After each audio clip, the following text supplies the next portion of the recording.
Setiap malam, kita semua pasti tidur kan? Tubuh kita istirahat, napas jadi pelan, kesadaran kita seolah-olah hilang. Tapi, pernah kepikiran nggak sih, di balik semua keheningan itu, sebetulnya ada sebuah perjalanan yang luar biasa banget lagi terjadi? Ini tuh bukan cuma soal istirahat biologis loh, tapi ini adalah sebuah perjalanan spiritual yang sangat-sangat dalam. Jadi, pertanyaannya simpel tapi dalam banget.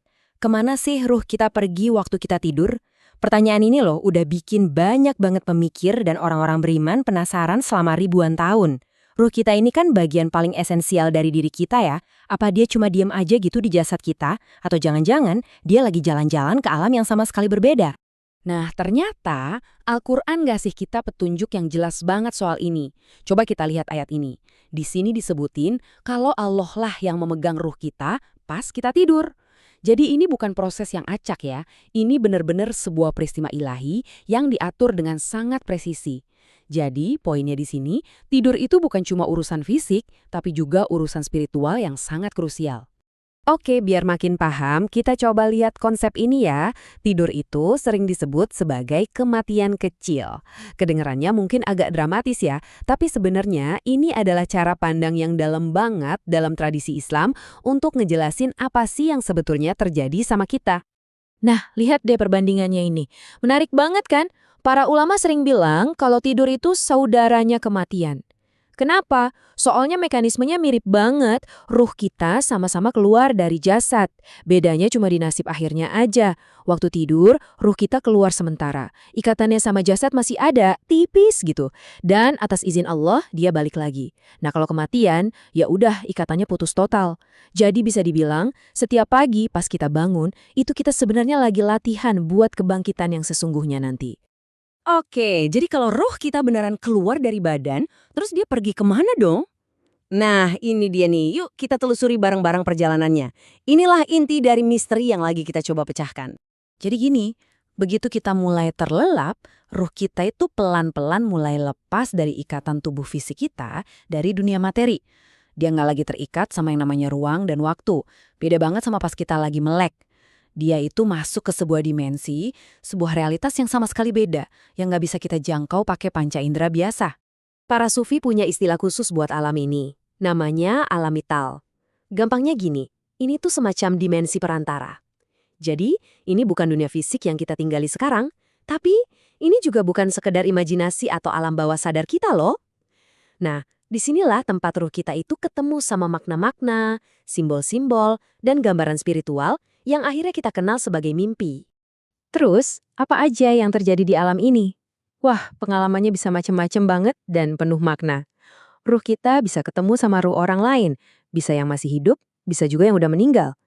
Bisa juga jalan-jalan ke tempat yang kita belum pernah lihat sama sekali, atau bahkan dapat isyarat ilahi dan berinteraksi langsung sama malaikat. Dan yang paling penting, semua pengalaman ini bukan kebetulan. Oke, terus gimana caranya kita bisa ngerasain sisa-sisa perjalanan ruh kita ini? Nah, jawabannya itu ada di mimpi kita. Yuk kita bedah sekarang. Gimana caranya mimpi itu bisa jadi semacam jendela buat ruh kita? Jadi, jangan anggap mimpi itu cuma bunga tidur atau proses acak di otak kita ya. Bukan itu. Dalam kacamata spiritual, mimpi itu ibaratnya kayak layar bioskop. Nah, yang diputar di layar itu adalah pengalaman ruh kita di alam misal tadi. Lewat mimpi inilah Allah nunjukin ke kita sebagian kecil dari rahasianya. Bisa tentang diri kita sendiri, bisa juga tentang takdir. Tapi tentu aja nggak semua mimpi itu sama levelnya. Ada mimpi yang benar-benar ilham, pesan langsung dari Allah. Ada juga mimpi yang ya cuma cerminan dari apa yang kita pikirin atau rasain seharian, kegelisahan kita gitu. Terus ada juga yang bentuknya ujian spiritual atau malah gangguan dari setan yang niatnya cuma buat nakut-nakutin kita aja. Nah, ini nih bagian yang penting banget, dengerin baik-baik. Ternyata, kualitas perjalanan ruh kita setiap malam itu sangat-sangat bergantung sama kondisi hati kita pas kita lagi sadar. Ini benar-benar hubungan dua arah yang nggak bisa dipisahin sama sekali. Ada sebuah analogi yang indah banget dari para arif billah atau orang-orang bijak. Mereka bilang gini, ruh kita itu ibarat seekor burung dan tubuh kita ini sangkarnya. Nah, pas kita tidur, pintu sangkarnya itu kebuka. Dan si burung ini akhirnya dilepasin buat terbang bebas balik ke alam asalnya, yang ilahi. Nah, di sini kita bisa lihat perbedaannya jelas banget. Ada dua jenis perjalanan. Pertama, ruh yang ringan, karena hatinya bersih. Dia bakal terbang tinggi ke alam cahaya, ketemu sama ruhnya orang-orang soleh, dan pas balik, dia bawa ketenangan. Sebaliknya, ada ruh yang berat. Kenapa? Karena terlalu terikat sama dunia, sama kebencian, sama dosa. Ruh yang kayak gini susah terbangnya. Jadinya, dia cuma muter-muter aja di alam bawah sadar, ngalamin mimpi buruk, dan pas bangun, bukannya seger, malah makin capek dan gelisah. Terus gimana dong caranya biar perjalanan ruh kita jadi indah? Tenang, Islam ngajarin kita langkah-langkah yang praktis banget. Jadi sebelum tidur, coba deh lakuin ini. Pertama, istighfar, mohon ampun biar bersih dari noda dosa. Kedua, maafin semua orang, biar beban di hati kita lepas. Ketiga, ambil wudhu, buat nyuciin diri kita secara fisik dan spiritual. Dan yang terakhir, jangan lupa zikir, supaya ruh kita berangkat dalam kondisi yang tenang dan nyambung sama Sang Pencipta. Eits, tunggu dulu, perjalanannya belum selesai. Momen pas ruh kita balik lagi ke badan, yaitu pas kita bangun, itu sama pentingnya loh, dan sama ajaibnya. Yuk kita lihat kenapa bangun tidur itu bisa dibilang sebagai kebangkitan harian kita. Coba deh renungin. Setiap kali kita buka mata di pagi hari, kita itu sebenarnya baru aja ngalamin keajaiban. Beneran, ruh dan jasad kita disatuin lagi. Dan ini proses yang cuma bisa dilakuin sama Allah. Inilah kebangkitan kecil kita. Pengingat kita setiap hari tentang adanya kehidupan setelah kematian. Dan ini adalah amanah, kepercayaan baru yang dikasih lagi ke kita. Jadi, coba deh anggap setiap pagi itu kayak kesempatan kedua. Beneran, ini peluang baru yang dikasih langsung buat kita. Coba pikirin deh, kita dikasih 1 hari lagi buat jadi lebih baik, buat ibadah lebih khusyuk, buat jadi manusia yang lebih utuh. Ruh kita kan baru aja balik dari perjalanan yang luar biasa ya.